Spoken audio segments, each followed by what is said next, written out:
have to do 8 and 10 all the time. Yeah.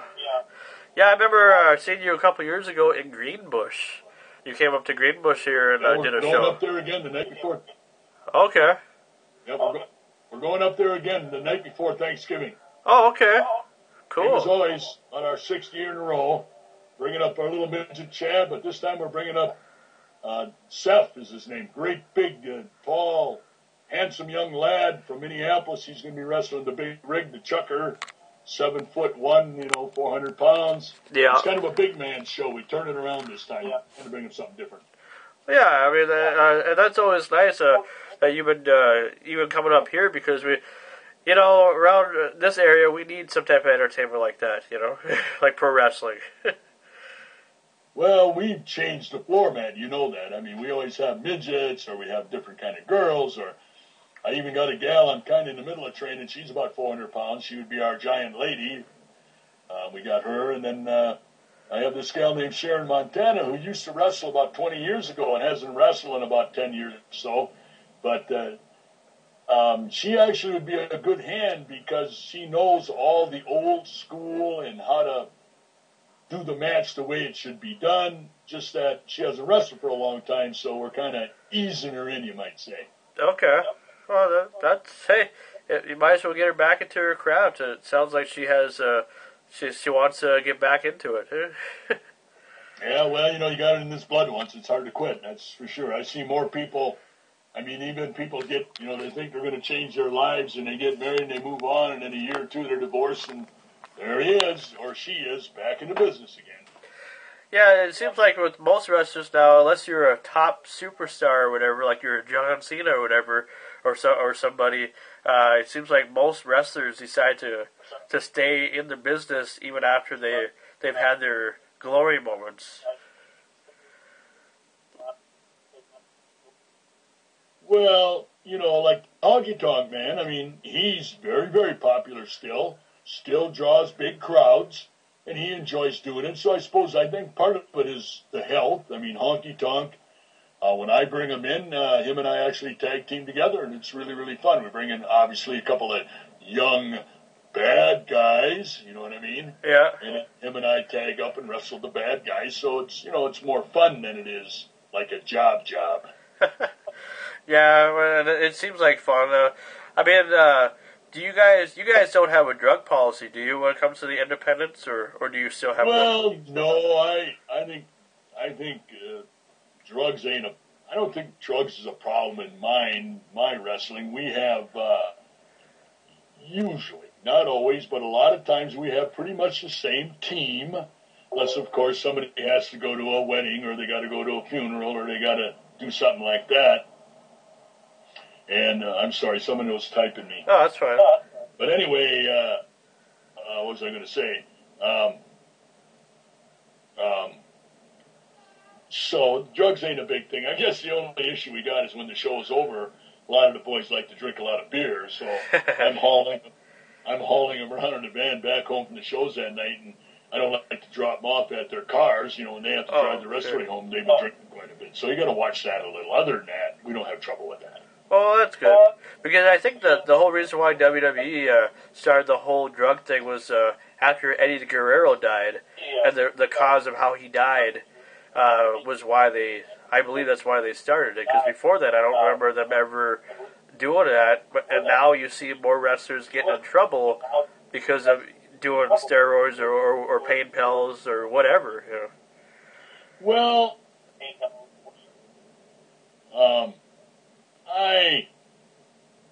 I think the drug testing is always there. I think it's just in different states, Yeah. And I think because of the accidents that have happened and the steroids have actually, well, you don't want to say it that way, but they actually killed off a pile of wrestlers. I think a lot of the wrestlers are giving second thoughts to doing the steroids. The steroids and the drugs have broken all the way down to, it's already like 10th graders in high school. They want to play varsity football or baseball. So, drugs are even with the kids already. And it's a horrible thing because, they see other professional sports with doing this kind of stuff, though they figure, well, hey, if he can do it to become more popular or a better athlete, then they're doing it too. And it's a horrible thing. But I like to think with all the bad publicity and the bad things that have happened, like guys actually dying or killing themselves or whatever, then maybe that's, it's a wake-up call right there to think about it before you do something like that. Yeah, I'd say so. And we're chatting with Buck ZUMHOFE, a.k.a. Rock and Roll Buck ZUMHOFE. I'm gonna ask you a few questions here about basically your career in general. I'm sure these questions you've probably been asked a million times, but I figure since I've never had the chance to ask you, I'm going to ask you. But I figure we'll start off with how did you get into pro wrestling? Well, in 1970, 72, 73, I think it was. Little Gene Okerlund was not in Minneapolis then yet. He didn't start announcing for Vern yet. It was still little Marty O'Neill. And that 2-minute little plug before the wrestling show was over, hey, is there anybody out there who'd like to be a professional wrestler? Travel, make money, do this, blah, blah, blah. Okay? Excuse me. It's all right. So I watched wrestling all the time. My dad was a big wrestling fan. My mother watched it, I suppose, because my dad did, but we were all fans. And anyway, a week or so goes by, and this is preying on my mind. I got, I should maybe call this, maybe look into it. I guess the thing that pushed me over was, God, I hate to be 50 years old one day and wake up and say, God, darn, I should have tried that. That was the biggest push. So I had to go to my boss, and I needed to take a couple days off. I called that number, Minneapolis Wrestling and Boxing back then. And they gave me the directions to this farm out by Chanhassen, Minnesota. So I drove out there, and Chris Taylor was at this camp. Sergeant Slaughter was at this camp. Playboy Buddy Rose. There was a number of guys at this camp. Now, this was the camp before Ric Flair, Greg Gagne, and Jim Brunzell. See, a lot of people always get me mixed up. They think I started with them guys. They think I'm as old as they are. I started a couple years younger, and I am about 4 years younger than Greg and Jim Brunzell. Okay. So when I get there, everybody thinks, God, you're not that old. I'm quite a bit younger than Ric Flair and these guys. But anyway, so I went to the camp. Now, you got to remember that there was, like I said before, Sergeant Slaughter was there, Chris Taylor was there, Buddy Rose, there was a handful of other ones. And these guys been training already for 6 or 7 weeks, so they were pretty used to doing 4 and 5 sit-ups and 4 or 500 sit-ups or 4 or 500 knee squats and all this stuff. Well, we started to pick it up right where they were at. Well, the time we did about 200 sit-ups, you could hardly move. But I stuck with them the best I could. After a couple hours of that, then we got into the ring, and we actually did more like amateur and mat wrestling before we actually started practicing hip tosses and body slams. So it's kind of like in 3 parts, you might say. Sure. But guys would come along every day while I was there, and they, by the end of the day, or even in the middle of the calisthenics, they would quit, get in their car, and leave. It was horrible. All it was about, really, was seeing, do you really want to cut this or not? That cut the mustard was what it was all about. Sure. So I was there Monday, Tuesday, Wednesday. I took a week vacation off my work because I didn't want it to interfere with my, getting in trouble at work. Yeah. So I went to that camp the following Monday, Tuesday, Wednesday, Thursday, and Friday. And like I said before, in between all this time, I seen a lot of guys come and go. So I'm just kind of sitting back in my chair. Oh, that's okay. I seen a lot of guys come and go. Now, Friday, we were sitting on the old hay wagon, and Vern called me over, and I thought, well, this is it. Like all the other guys, well, maybe you're not cut out for this, maybe you don't have what it takes, that kind of story. And I'm telling you the honest truth. Yep. He said, well, you know what, kid? He said, you didn't do too bad. I almost fainted. So he said, but the trouble is, these camps are like 12 weeks long, and there's only about 2-3 weeks left, and these guys are going to be leaving, going on the road. There's no way you can catch up with them, but we're going to have a camp next year. So I want you to remember this. You do your 300 squats, you do your 300 push-ups, you do your 300 sit-ups, you do this workout 3-4 times a week or whatever, and next year we'll give you a call, and you'll be ready for camp. Boy, you don't know how excited I was about this. Like a kid on Christmas. I went home to my buddies, and I was like 22 years. Yeah, I was 22 years old. I was just a kid. And I told everybody next year I'm going to go to camp, and then the heartbreak. Yeah. Yeah, Vern Gagne didn't have a camp that following year. And why was that? Well, he was waiting for the Olympics to get over because, no, not the Olympics. He was waiting for Jan Nelson and Scott Hogg Irwin were seniors at the University of Minnesota. He kept track of that stuff. Vern did. Okay. So the year that they graduated, Scott Hogg Irwin from the University of Minnesota and this Jan Nelson, they were both big football players in college. So he got them right away to come to camp, and then Ricky Steamboat. the Dragon. And myself, and about 30 other guys showed up to this camp on Monday morning about 9 in the morning. By Friday, the first Friday, I'm telling you, I swear to you, 4 days later, Jan Nelson, Scott Hogg Irwin, Rock and Roll Buck ZUMHOFE, and Ricky the Dragon Steamboat were the only 4 that were left. Jeez. They dropped like flies. They couldn't handle the pressure. Oh, well, the working out, it killed us. I came in at about 210 pounds, and I got done with camp, I weighed 185 pounds. Jeez. Everybody they beat the crap out of it. But it had nothing to do with buying your way into this business. You had to earn it. Yep. So anyway, after 12 weeks of that, kind of make a story short, we, we got our wrestling trunks and our boots. We were so excited. And then that one of those guys that used to work for Vern Gagne's wrestling magazine, he interviewed us and talked about the camp and took pictures of us. We were so excited, boy, this is the big time, Sure. But back to that again, little did we know when we started, we were at the bottom of the barrel, We were the opening matches. We were not the main event. We weren't what the people talked about.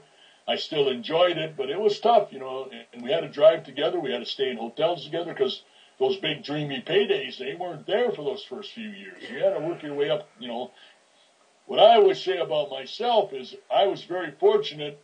I did not make it necessarily to the top, but I was in that middle playing field. I was always really taken care of. I wrestled Bobby DeHeenan in the semifinal. I'd wrestle, in a match for the junior championship match with a bunch of different guys that Vern brought in. So I was always lucky. I was taken care of. I always made good money.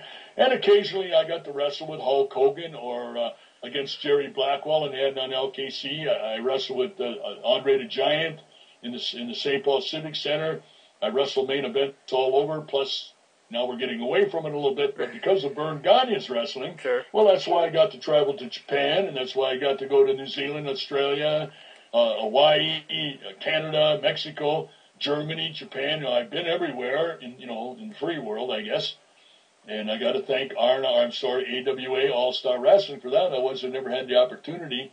And then back to that, why do you think I run R&R Wrestling? My wrestling is designed and follows and copies practically everything that I learned from All-Star Wrestling. And it seems like that you made a pretty good name for yourself. I mean, a lot of people know your name and know you from the early days and even, your independent stuff that you're doing now.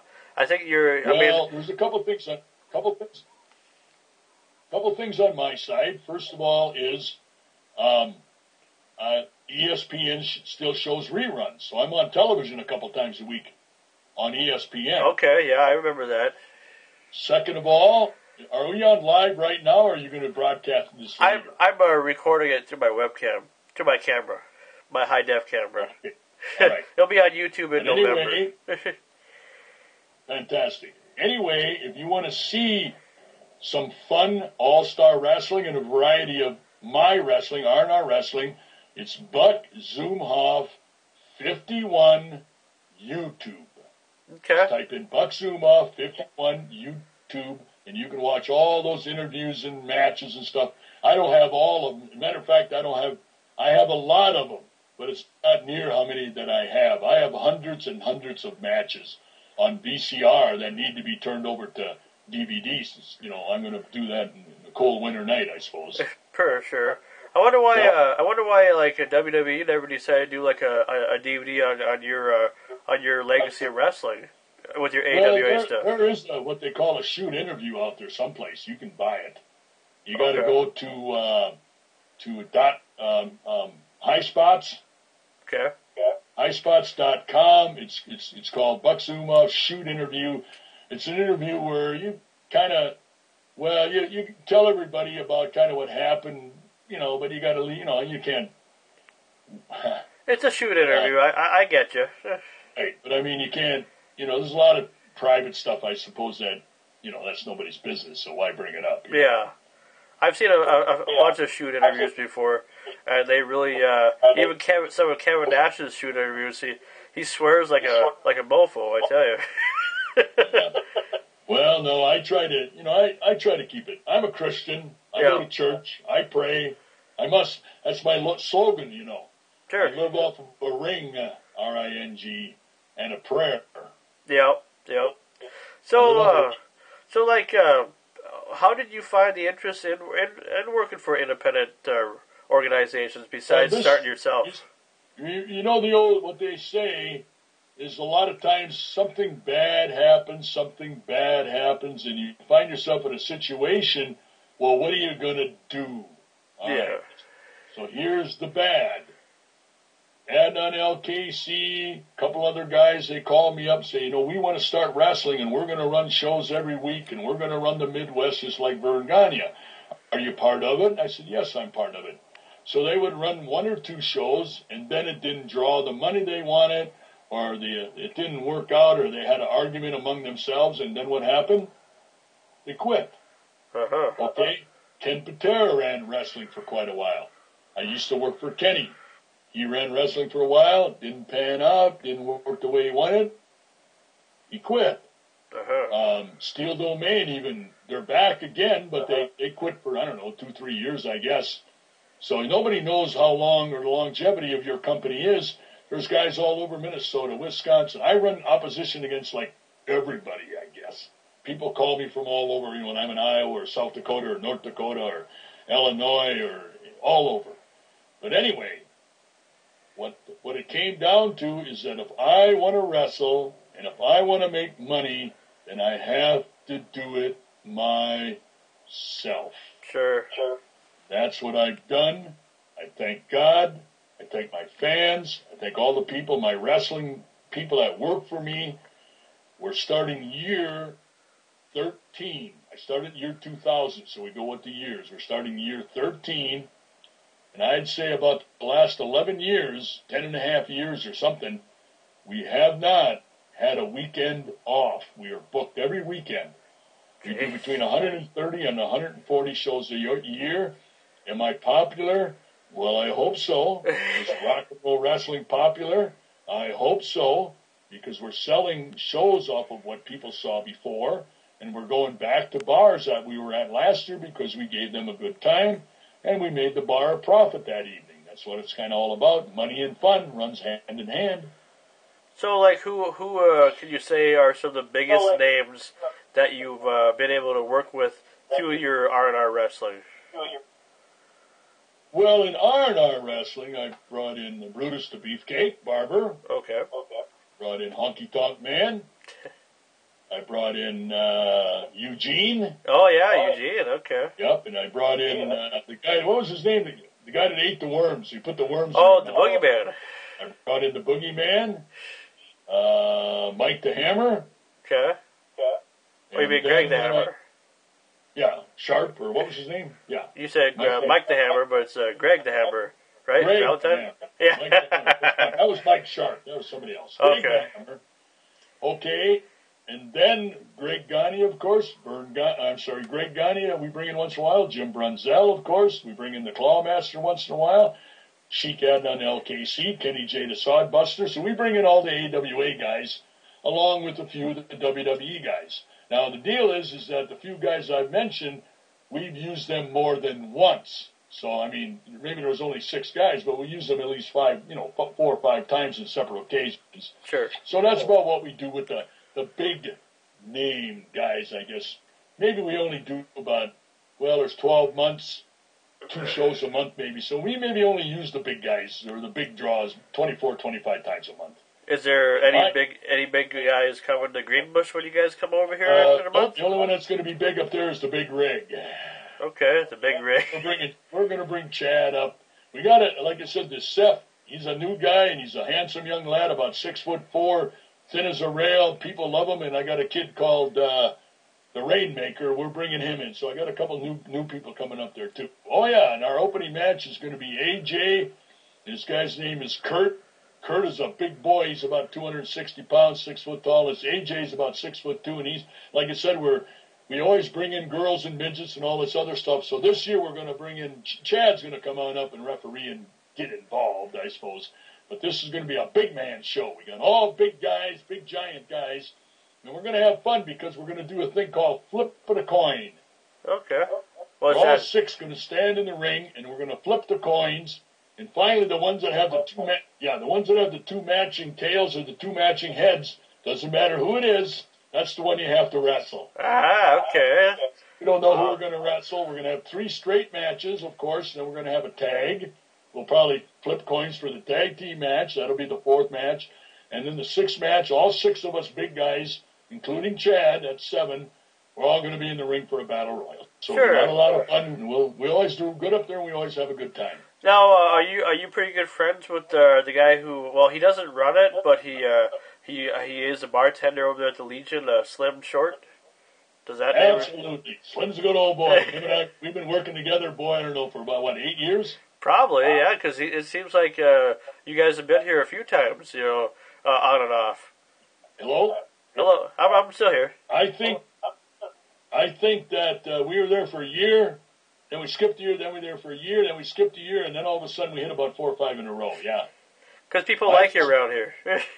Well, I hope so. Oh, we wrestle, around there. We go up and down. We were up at that Kickin' Country Fest last year, the last 2 years in a row. We brought Honky Tonk Man up there.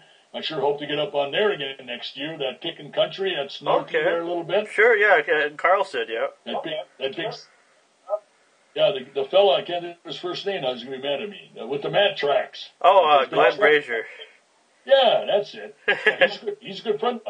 Oh, yeah, I suppose, yeah. He's a big fan of yours and a good friend. And so the last question that I have for you before we sign off is, what advice would you give to anyone that wants to become a pro wrestler?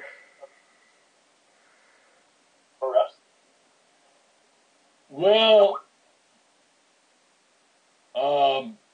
if you want to be a pro wrestler, I guess you need to get trained by someone who knows the business. Now, being trained is one thing, getting booked is another. So make sure if you get trained by somebody, at least they can employ you after the training is over so you can make money. Yeah. Unless you're a really naturally big, handsome man, 6'4", and you got the pipes and you got it all, your chances are going to the WWE to make big money, or CWC or WCW or whatever. Or TNA or whatever. TNA. Your chances are pretty slim. It's almost like winning the lottery. Now, if you have a halfway decent job and you got, you can do this stuff, then it's great. You go out, pick yourself up a little money on the weekends, wrestling, keep your real job. Take your real job money, take your wrestling money, you put it together at the end of the week, you've got some pretty nice money there. But just to live off the wrestling on its own, very difficult. Okay. Well, I tell you what, I appreciate you taking the time to let me speak to you. I mean, it's quite the honor, and I'll definitely buy a ticket to come see you guys next month at the Legion in Greenbush, I believe it will be at, right?